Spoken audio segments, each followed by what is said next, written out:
Ini kemenangan peternak dengan sistem breeding. Jadi hasil dari breedingnya sendiri kemudian dibesarkan lalu dipanen saat Idul Adha, maka hasilnya maksimal.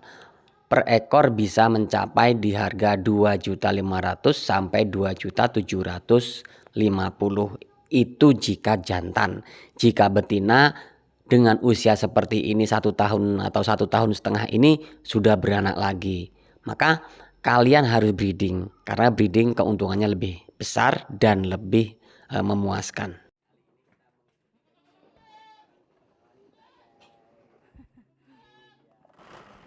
Halo guys, assalamualaikum warahmatullahi wabarakatuh. Jumpa kembali dengan Indra Palupi Channel.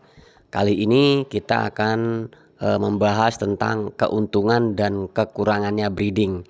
Jadi keuntungannya apa, kekurangannya apa, maka silakan simak video ini sampai selesai agar teman-teman tidak gagal paham. Bagi teman-teman yang baru bergabung dengan Indra Palupi Channel, silakan bantu subscribe, like, comment, and share, tekan tombol loncengnya agar teman-teman bisa dapat notifikasi setiap saya upload video. Baik, kita akan membahas tentang keuntungannya terlebih dahulu.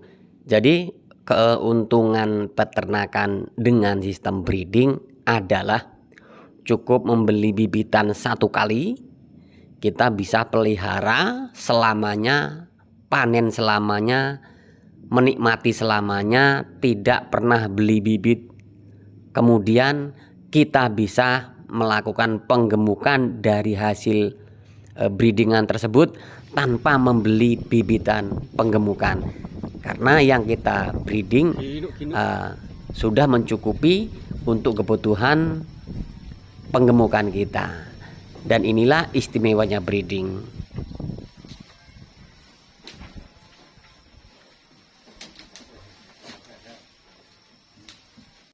Nah, untuk breeding sendiri, ini untuk pakan seperti ini cukup dengan daun singkong saja atau dengan leguminosa, atau bisa juga dengan rumputan saja, atau hanya dengan pakan-pakan yang bisa dibelanja atau bisa dibeli dari pabrikan.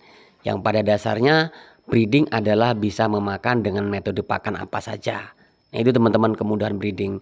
Kemudian untuk breeding sendiri kita bisa mengkalkulasikan berapa keuntungan yang ingin kita dapatkan. Nah, jika kita ingin mendapatkan keuntungan yang besar, kita harus menyiapkan breedingan atau indukan breeding itu lebih banyak. Jadi kalau untuk breeding sendiri ini tidak bisa dinikmati secepatnya. Bisanya saat kita memulai breeding di tahun pertama, maka bisa dinikmati untuk di tahun kedua. Biasanya seperti itu. Karena di tahun pertama biasanya untuk pengembangan atau untuk memulai penggemukan jika ada anak yang jantan.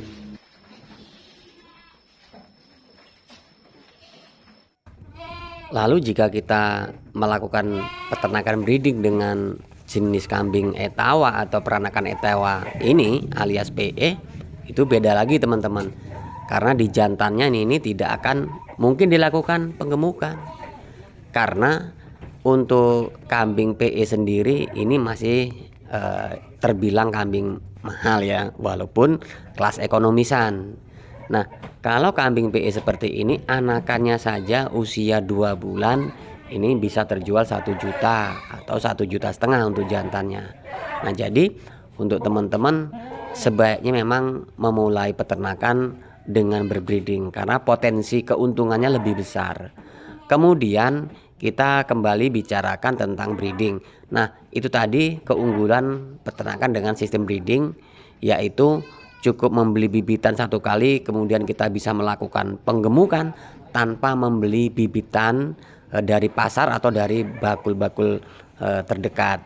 Kita cukup mengandalkan dari cempe yang kita hasilkan dari breeding tersebut.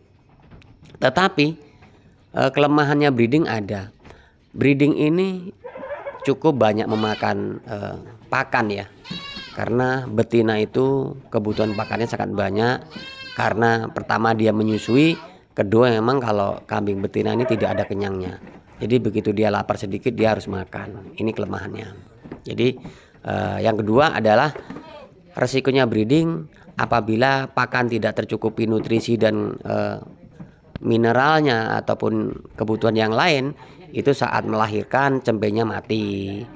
Jadi resiko kerugiannya sangat tinggi juga. Makanya kalau kita breeding semua harus tercukupi, baik itu pakan ataupun perawatan yang maksimal. Jadi jika teman-teman banyak yang bertanya atau banyak yang komen di kolom komentar, lebih baik beternak sistem breeding atau lebih baik sistem penggemukan, lebih untung yang mana di antara keduanya?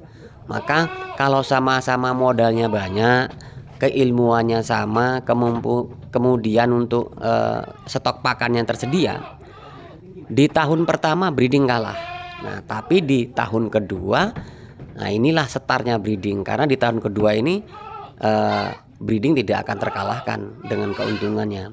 Karena kalau di penggemukan itu kita setiap mau ngisi pasti wajib beli, dan setiap habis ngisi, saat kita mau hendak ngisi itu biasanya kambing bahan naik atau bibitan naik. Ini sudah umum terjadi.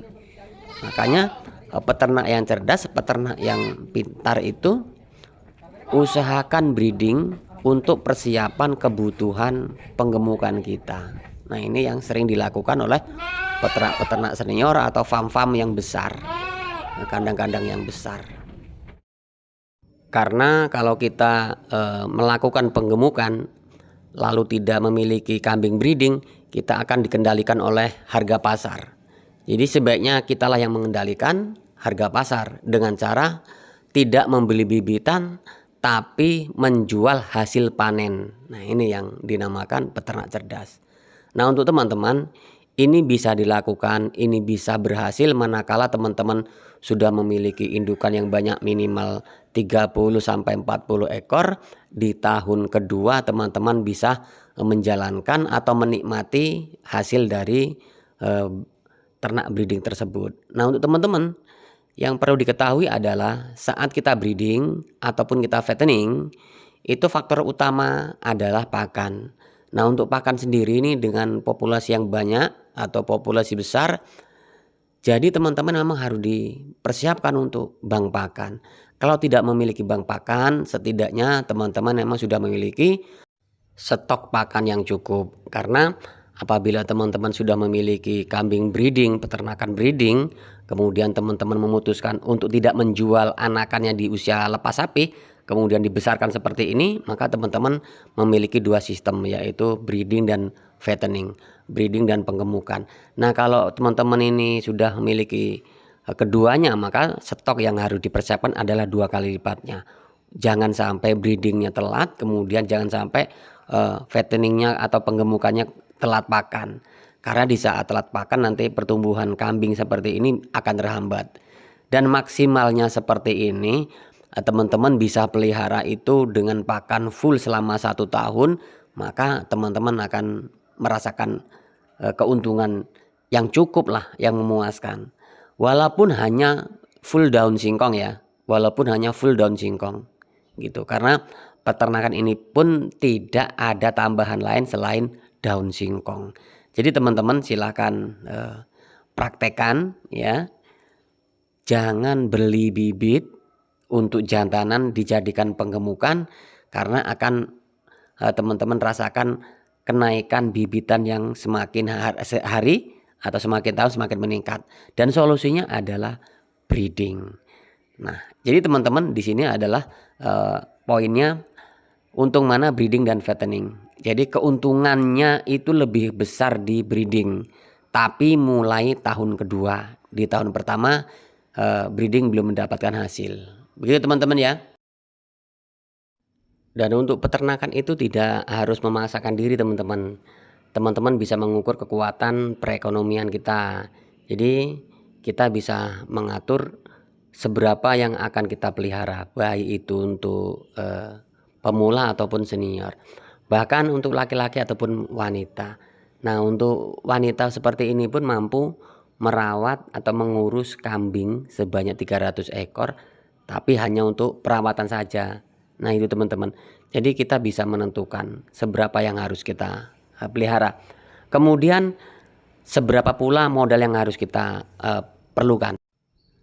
Kalau bagi teman-teman belum mampu beli banyak untuk bibitan, bisa mulai dari 2 atau 5 ekor dahulu, kemudian nanti setelah merasa mampu merawatnya bisa ditambah lagi populasinya. Jadi nambah bibitan setelah kita mampu merawatnya. Oke teman-teman, jadi buat teman-teman yang baru bergabung dengan channel ini, silahkan bantu subscribe, like, comment, and share, tekan tombol loncengnya agar teman-teman bisa dapat notifikasi setiap saya upload video. Oke teman-teman, semoga informasi ini bermanfaat. Silahkan dicoba untuk beternaknya. Silahkan mulai peternakannya dengan sistem breeding. Jangan memulai langsung ke fattening, karena fattening selalu terancam dengan harga yang mahal saat beli bibitan, kemudian terancam saat jual dibeli murah. Nah ini perkara yang sulit, karena hanya dengan breeding kita bisa mengatur berapa harga yang bisa kita tentukan. Mau dijual mahal untung, tidak dijual mahal pun masih tetap untung, karena kita tidak beli bibitan. Kita hanya beli bibitan sekali, indukannya saja, kemudian bisa panen berkali-kali selamanya. Semoga informasi ini bermanfaat. Saya akhiri. Wassalamualaikum warahmatullahi wabarakatuh.